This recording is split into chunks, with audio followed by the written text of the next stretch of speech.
See, when I'm around people who are really world class at connecting to people, they work hard at it. You see, some of you follow Maxwell, and Maxwell is a master at connection to people. And he works hard at it. To know people, to know their names, to remember them, to talk to them, to feel connected to them. It's like something he's worked at, right? And I remember reading a story about him. They wanted him to come back to his very first church that he preached at. And they wanted him to come back and preach after years and years and years of being gone. It was a little country church in a small town. And he said, I want you to send me a picture, a directory of all the members so I can see what they look like in their names. And he came back to preach to the church. And he had a box. And in that box was all of these things that were memories. And so he said, I want to do just a special thing for the kind of the core members of people that went to church there when I was a pastor. And so he did a private event for those people. And he had this box, and he would talk about a person. He would reach in this box. He said, man, I remember when I baptized you in the river. And here's a picture of me baptizing you in the river. And he went around and he told a story about every single person. Okay. So when you wonder why a guy like that makes $100,000 for an hour to speak, it's not just because he's so good on stage. It is because he understands how to connect to people off stage. Okay. And he's really that good. Okay. So when you think about connection, what does connection really mean? And how good are you at connection? And do people feel the connection to you? How many of you have ever been in the presence of a person that was really good at connection? And how many of you have been around a person that when you're with them, you think you could do anything? They make you think bigger. They make you dream bigger. They make you push harder. What you really feel is a connection. The word power, if you look up the definition of power, it is a means or source for supplying energy. That's what power is. So when you think of powerful people, why do they naturally sell more than other people?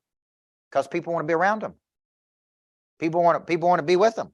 People want to hang out with them. People want to get close to them. People want to be around. It's easier for them to sell because they have kind of a magnetic pull to them because they're so good at connecting to other people. Okay, so when you think about connection, it is in relationship with a person, thing, or an idea. I feel a connection. And in today's world, see, in the old days, to be famous, you had to be in the movies. You had to be a celebrity. Today, people can feel connected to you through YouTube. They can be connected to you through morning videos on Facebook. They can be connected to you by following you on Instagram. They don't have to know you, right? Like I'll go places and they say, man, I watch you every morning. I've been watching you every morning for 2 years. Like they could tell me, how's your daughter? How's your 2 kids? 3 kids. I got 3 kids. I gotta keep remembering that. How's your 3 kids? Because I got a new one, you know? It's like how's Emmeline? How's this? How's Ella Grace? How's Eli? You know, because they feel like they know you. In today's world, they do know you because they're kind of like with you every day. So think of connection is in relationship with and linking an idea to something that can help me. I feel connected to something.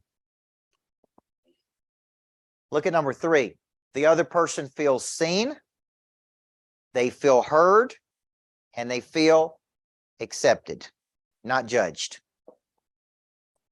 So we live in the transactional world is, man, I hate that you had a bad day. Good luck. Suck it up, buttercup. Keep moving. The real way is to say, you know what, man, seems like you're having a bad day today. What can I do to help you here? Right? You connect with people. And this is something you got to work at.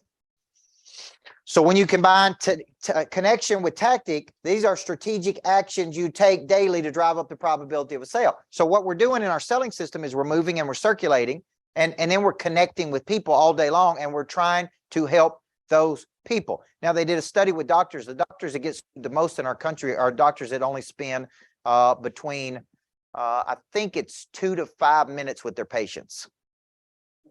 The doctors that get sued the least spend 7 to 11 minutes with their patients. Okay. And it's actually the best doctors that get sued the most. It's because they're in such demand and they only have so much time. It's very transactional. So it's come in, tell me what your problem is. Let me fix it. Let me move on to the next person. The doctors who actually spend time talking to the patient, how's it going? Know your family, how's your kids? They actually have great bedside manner, right? And when we had our 3 kids, we had one doctor who was incredibly good, and he was so good. He would come in and talk to us and tell us what was going on and how it was going to happen. And then I asked the nurses, who's the most popular doctor here? And they said him by far. He's the most in-demand doctor we have because of how good he is with the patients. They love him, right? Because he's just that good at what? And I would observe how he connected with us, how he listened to us, how he would, right? And so how many of y'all been to a doctor that you couldn't stand in the first few minutes? Okay. And that's the person helping you. So it's like, okay, so the question becomes, how do we do this? Now, this is called the fundamental relationship, and this is a very important part of the equation.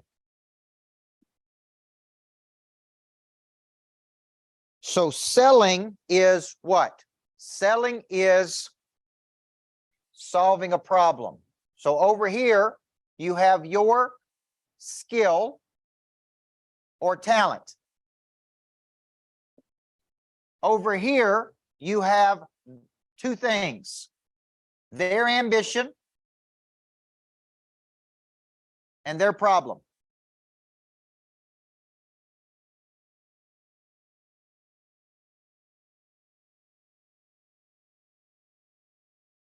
Your skill and talent solves their problem. So I want you to think of yourself as a specialist, not a generalist. And this is very important, what I'm about to tell you, because when you're competing in a very commoditized industry where there's a lot of people competing for the same space, there's only 1 or 2 or 3 places you're going to separate yourself. 1, your skill is separates you from them. 2, the delivery of the product or service separates you.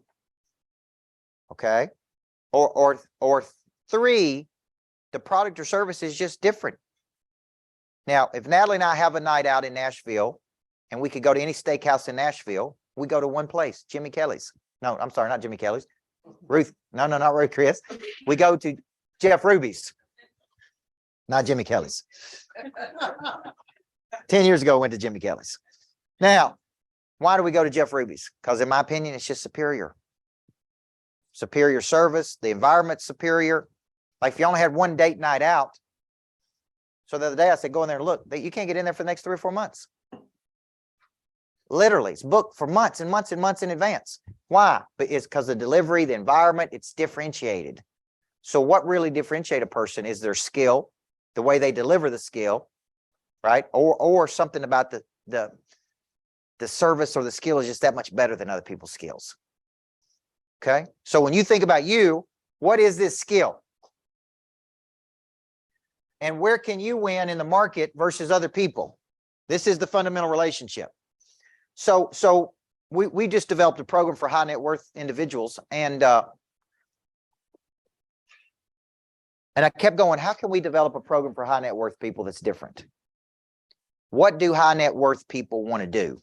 And why do they come to me? And what is it they want? And what many of them want is clarity about their B, like what's next? Like I've been successful, now what is my next move? What's the game I'm supposed to be playing? But they also come to me because they want to package their method and sell their method to other people. Everybody with me?